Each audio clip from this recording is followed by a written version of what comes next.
Hi students, I'm Juan. Today we will learn how to clean the line and how to blend shadows and lights. Well, we will continue working on our character. I put a small arrow here because I lift her knee a little bit. It's only a minor correction, so it's not an obligation to do it. So first we made the rough and we corrected it later on. Then we made the tie down. And then we could add some shadows and lights. Let's go back to the tie down we made on last class and hide all other layers. We lowered the opacity of the group until like 10 or 20%, and we create a new group and name it CD underscore clean in caps. I have already made one, of course, for the characters I have created. Now we open the group.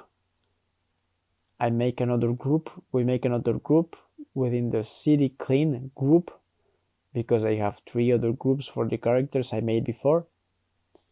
But you can start directly on the big group if you want, or create another group and name it CD underscore clean underscore 01. When it's all done, we create another layer and name it clean. We're going to choose a brush to clean our character. This part is really important since the brush you use to clean your character design will be the same brush we will use to clean our animation. You can pick a more textured crayon-like brush or an ink brush. It could render very well. The brush choice is up to you. For my part, I will go with the same brush I use because it's comfortable to work with it, and it won't make the PC lag once I will do the animation. Also, you can try different brushes until you find the one for this project. I often use pencil look-alike brushes to clean because it gives a more rough outcome, which I prefer. Once we choose our main brush, we should find an appropriate size for it. I use the options right-click in Mac or I'll right-click on Windows to resize my brush. I think 6 pixels will be okay. Try doing some strokes before starting the clean phase, of course. I think now we can begin. Be ready. We can start cleaning the feet or the torso or any part will do. You can clean from top to bottom or bottom to top. Just have some kind of order. I began from top to bottom for the 3 cleans you see here. We'll do exactly the same here. Try doing swift and fluid strokes every time. You have to be 100% focused on this. Imagine the Japanese artists of all who were focused, giving their all in each stroke. Now we can finally close those lines. The more we have worked on the tie down, the more easy will be the clean phase. Avoid doing what I call the hairy lines, a lot of insecure strokes who gives a hairy feeling to the character. It's way better to have a single line who is not perfect rather than 100 lines who follow the tie down perfectly, but give this hairy look. Don't be afraid to erase some tips of the lines or to use Ctrl-Z. Also, remember that sometimes mistakes can give to your drawing some original feeling. The best way to learn how to master the cleaning phase is to ink your drawings on paper with a fountain pen. Working on Photoshop is easy because you can always use Ctrl-Z and forget about your mistakes. Manga artists and animators do the straight lines exercise by drawing a lot of vertical lines on a blank page to improve their strokes. Every day, before starting to draw, you can start by doing these warm-up exercises, if you want. You will surely see the progress in no time. You should always have your pure ref board within your line of sight, even during the clean phase. This part is quite comfortable because it's all about finishing the drawing and adding the details. Never forget we are drawing in perspective and ellipses are everywhere. This rectangle is part of the shorts. Its purpose is to hold the belt around the waist. It's okay if they are not exactly symmetrical. We should break the symmetry as often as we can and just give an illusion of symmetry. We can use a thicker line to stress some parts of the body. When you draw a line, you should give these lines some depth by drawing wider or thinner lines. The closer the lines are from the camera, the wider they get. Conversely, if the lines are further away from the objective, the thinner they are. It's crazy to see how many people do not apply this common tip. We can also add some occlusion shadows, which are the darkest shadows. Be extra careful with the hands. If you can spend more time with the hands, go ahead and do it. Imagine that you have a bar and divide every part of the body with the time you should spend cleaning it. Then we will have like 25% for the head, 25% for the hands, like around 10% for the feet, and 40% for the rest of the body. You can also choose to clean some lines and not close them. This is mostly used when drawing the inner part of the hands or when the limbs are bended. The finger always converge, and you know why? Let me show you why. We already know that the hand has a rectangular shape, but did you know this shape can bend? And often usually does when the hand is at rest? That is why our middle finger knuckle is higher than the other ones. Now close your hand and check it out. When we draw the hand in this position, you can draw smaller and thinner lines to suggest the hand's parts. And to have a rectangular bended shape, just draw the pinky finger who mirrors the index finger. Now let's go to the other hand. Do you remember what I told you last chapter? Further are the fingers away from the thumb, the more close they are in respect of the other fingers. Just add some tiny curvy line and don't close it to suggest the form of the nail. Okay, now let's clean those pockets. They are quite easy to clean.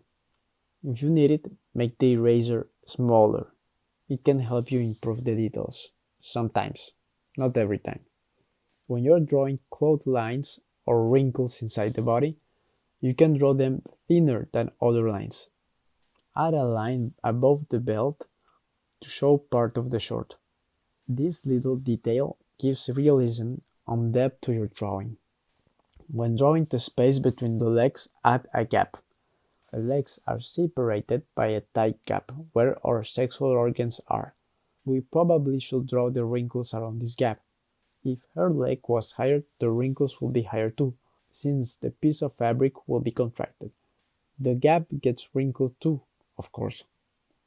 I totally love to draw the parts where the fabric was sewed. Sometimes it helps when your character's body turns.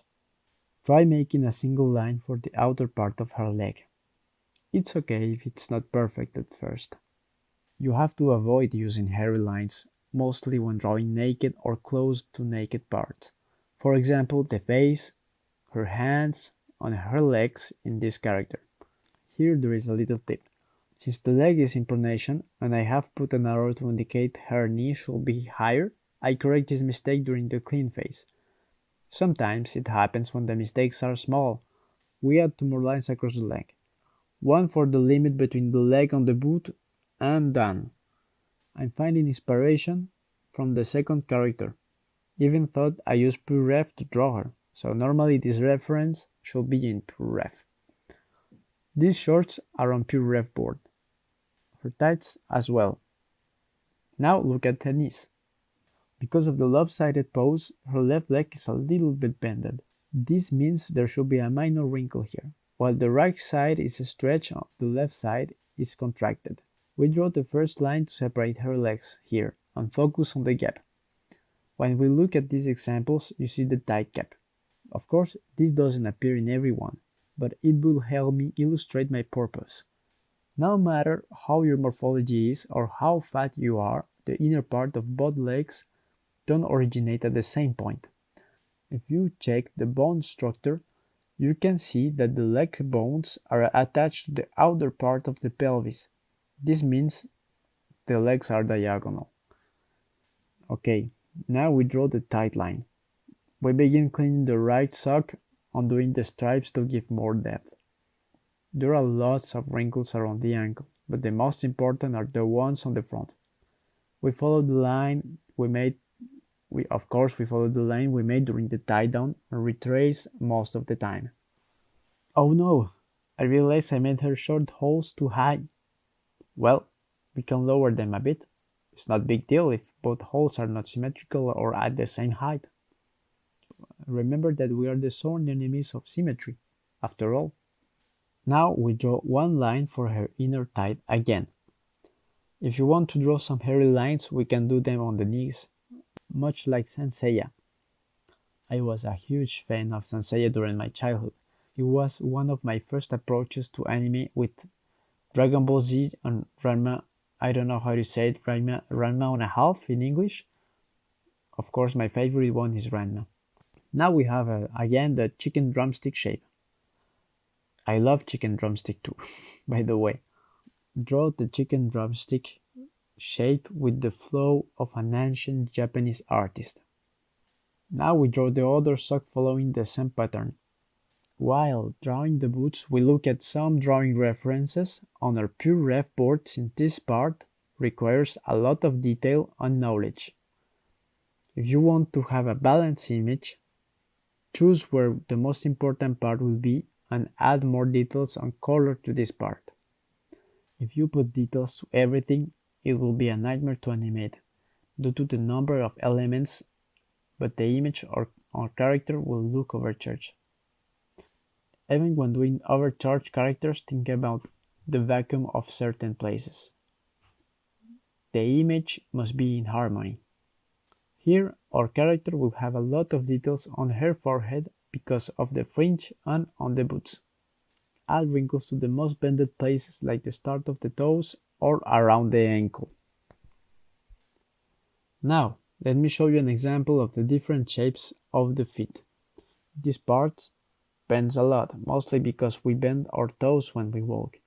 Contraction makes wrinkles, remember this. A place that is contracted often makes permanent wrinkles on the piece of fabric. Separate the front part of the feet from the back. It gives a lot of depth.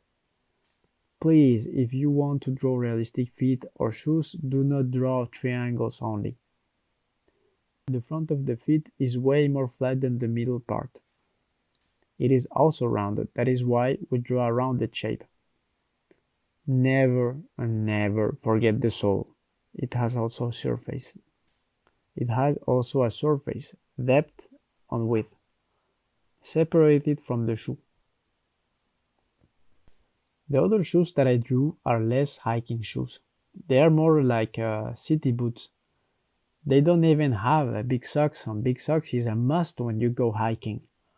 Gloomy Girl's boots are more like military boots. I like them more. Those kinds of boots must be tough to endure a lot of things.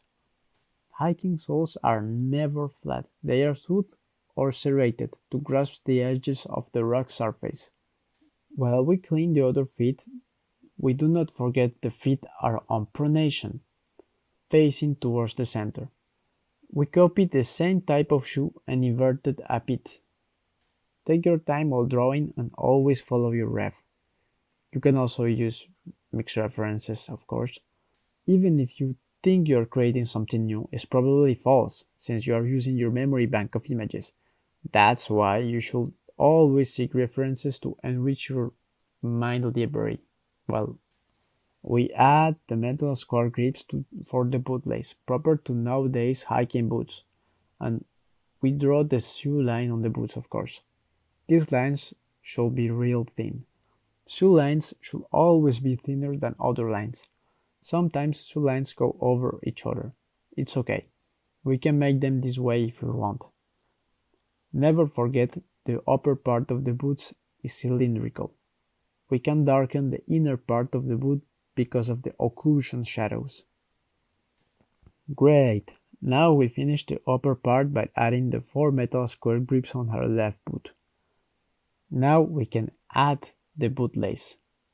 I don't want to overcomplicate my work, so I will just draw them in black. You can make another layer and draw the bootlace in a different color. We can also do it on the clean layer, making crosses all the way up. At the end, we make a butterfly knot, a beautiful butterfly knot. We do exactly the same for the other boot. Maybe we can speed it up a bit.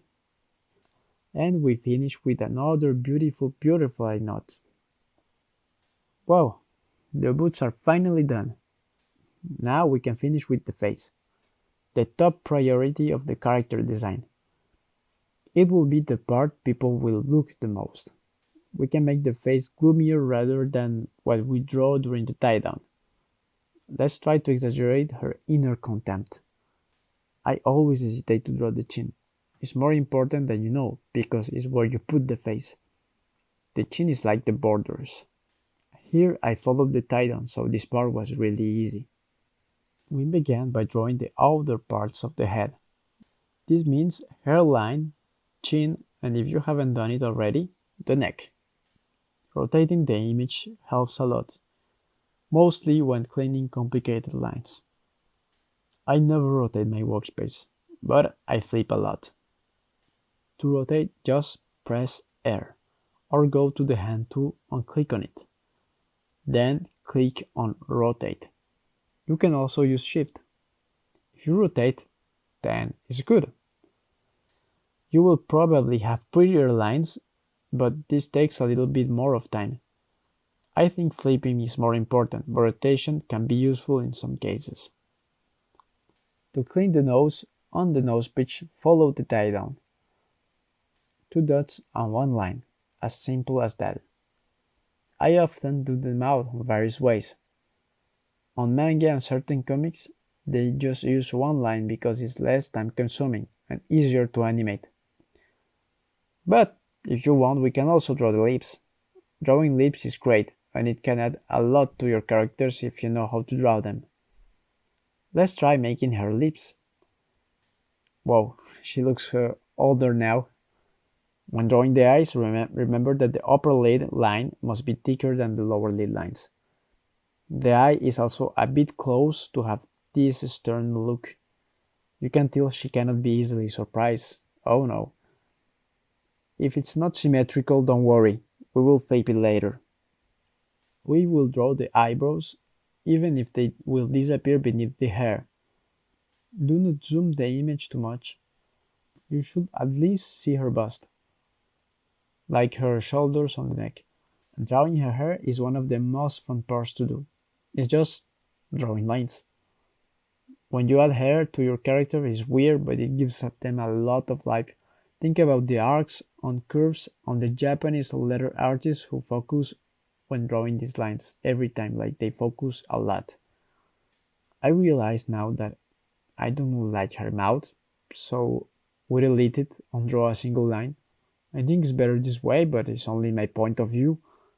I think I would like to fill the eyes on her of black when it's meant to be black. We can see that her upper eyelids were not thick enough also, and we close the line on top of her head. Closing circular lines is the hardest. It's okay if you don't make it the first time. Don't be too hard on yourself. Now we draw the French hairlock by hairlock. Try to vary the size of her hair. We draw small rectangles on some lines to suggest long hairs.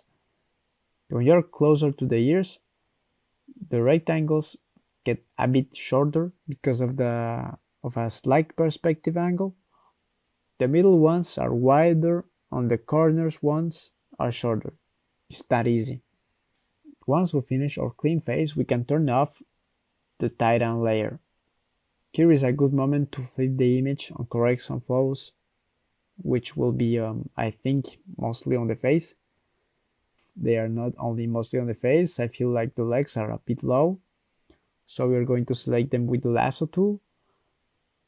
We avoid the hand because I think it's well proportionate and finish selecting all the short parts. We draw the selection up just a little bit, just a few pixels.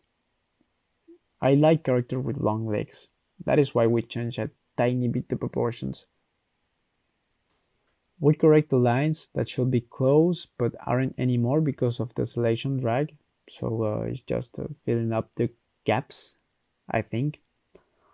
We go over some minor details here and there and focus on the hair. And now we begin to fill her hair in black. Yes, back to black. Now we draw her hair thin and go over it. I'm not a fan of the paint can tool since I prefer to use the shape or directly paint with the brush, but also it's like only my opinion.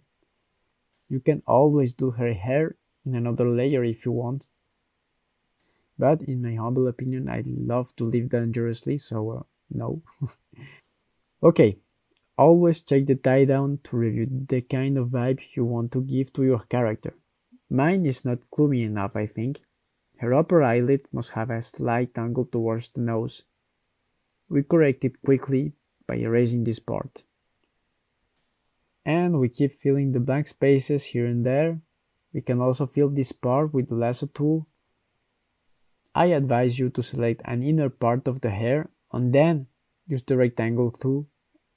And I pass over the selection. It's just that simple.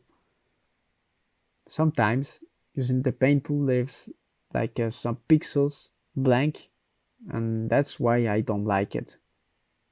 Once we fill the selection part, we keep filling the rest with the brush, because maybe we will do other hair looks along the way. Well, now with the black hair she looks even more gloomy. The further we go with the black, the gloomier she will look, of course. Well, now we add the lower lines with 2 thin brush strokes. That's easy. We keep going back and forth between the eyes on the hair. Now I change the brush size of the eraser on the main brush to be more precise with my strokes. We are polishing the lines to have that gloomy look. We will add the shadow later on and she will be even gloomier. We will finish filling the blank spaces on her hair with black. When filling the fringe, be extra careful. I know this can take some time, and if you don't feel sure about yourself, you should try making it in another layer, like I'm doing now. Follow the hairline and try to stay on it. We can also use the eraser whenever we want to polish the image further. Take the time you need during this process. Since her fringe is one of her main features, it shouldn't look bad. Remember to pay special attention to her hair locks, mainly the ones on the front and beneath the eyes. We add some shoe lines on the pockets and polishing her belt line along the way through. We will start drawing the hair off the back and maybe trim the hair on her shoulders. Maybe. Keep in mind to have the same length to her hair on the back.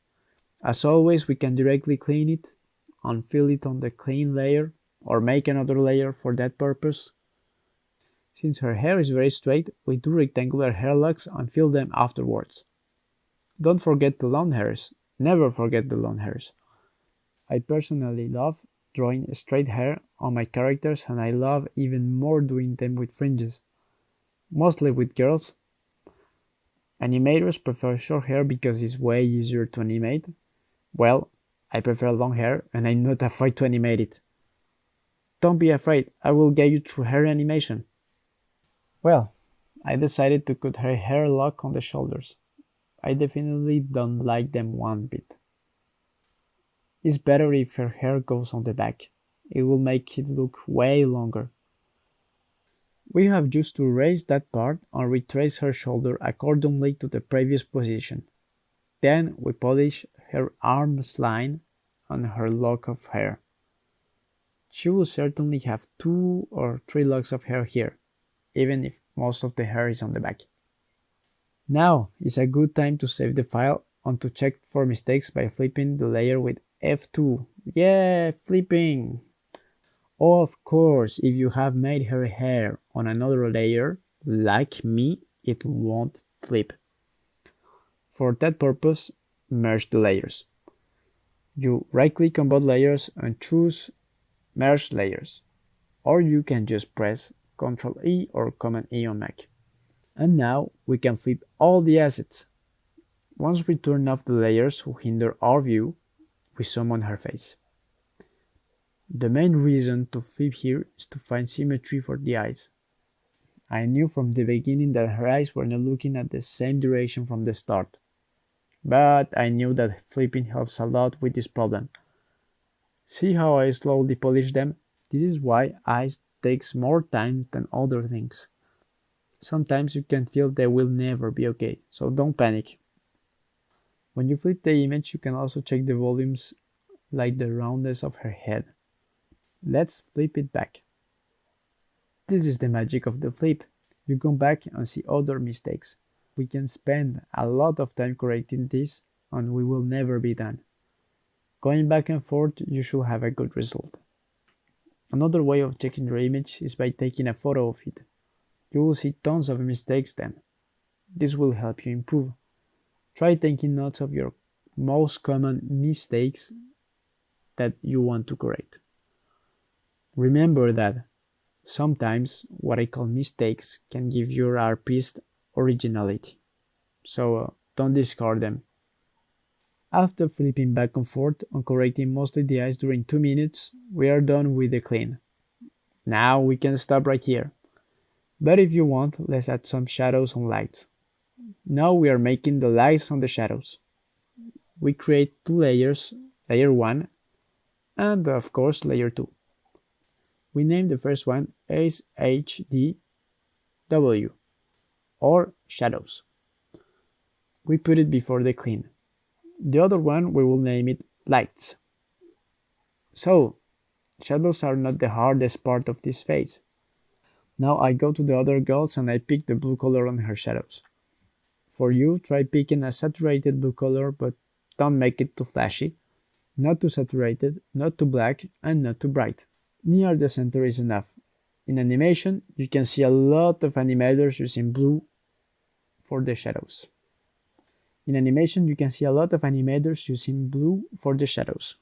We start by drawing before filling the lines. Her thighs will look mostly the same as this one. We add 2 lines for the shadows created by the shorts. The light is of course coming from above, just like our sun. Her lower leg will be more on the shadow to contrast with the upper leg, and to suggest her legs are slightly bended.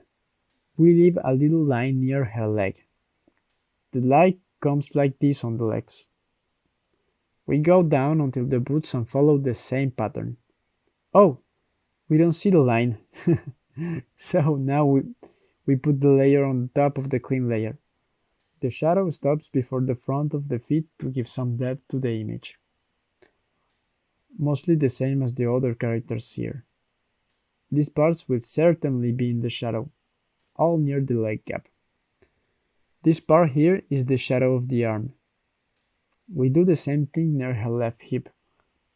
If you want, we can add another line beneath the belt. We add another line near her right part of the torso too. Here, we add another shadow to suggest the presence of the thoracic cage. And we do the same on the other side, but we add her breast on all the left side to it. Okay, so let's add another shadow line to her right breast. Since the light comes from the top, a shadow will be in the lower part of the arm, so this one is hard to miss. We add another line to her left arm, but we do so in a way to suggest the volume of the brachioradialis. Let me show you how lights go through her arm. Of course, she is in pronation and the brachioradialis muscles takes a lot of space in the arm. So we add less shadow onto the forearm and we try to suggest the bending part of the arm by separating these 2 parts. It's the same thing for the fingers. We just divide the finger phalanx with the shadow. I put the shadow around the palm of her hand. Pretty easy, huh? The head and neck are very easy. Just 1 line for the head shadow and another for the fringe. To make her look gloomier, we add 2 shadows at the right and left side of her face. We finally put the final line on her nose. If you want, you can suggest the form of her upper or lower lips with shadows also. But we won't do it this time. Now we fill everything drawing with lines. You can also fill it with color, but I prefer the lines. It's merely a choice of mine. Try keeping the same space between the lines. This way we have a lot of lines around the same size. It can be a bit time consuming, but the result will be neat. You can find this kind of line work for shadows on animation. If you want to use another brush, you can try it out. Sometimes we forget parts, but don't worry, just add them now. Make the lines face the same direction. Don't change the angle, since it looks very weird. Try being rigorous with the brush strokes. You can also try brushes who resemble these effects, but I don't like them, but you do you. We can show the whole process afterwards, and I assure you the clean image with the shadow on the legs is my favorite face. She looks more and more like her sisters. Yes. Now we do the lights. It's mostly the same thing but way easier and less time consuming. We choose a yellow color to contrast with the lights. Again, not too bright or black. You can use red or orange if you want, but use a warm color. Sometimes in anime they use yellow for the lights, sometimes green and blue for the shadows, so it can stand out. Let's do small rectangles again. If it's not perfect, it's okay. You don't have to do lights like me. They can be even simpler. You can also do another layer of legs, or you can choose to not do legs at all. The horns on the sides are made because of the circular shapes of her head. It turns her head more circular. Try adding highlights to the metal parts. The belt on the buttons, try adding highlights to the metal parts. But don't put light everywhere also. Sometimes highlights can be found on certain materials, like high reflecting plastic here. And of course, if you want, the eyes. It depends on the source of light. But I don't know, she looks like less gloomy now.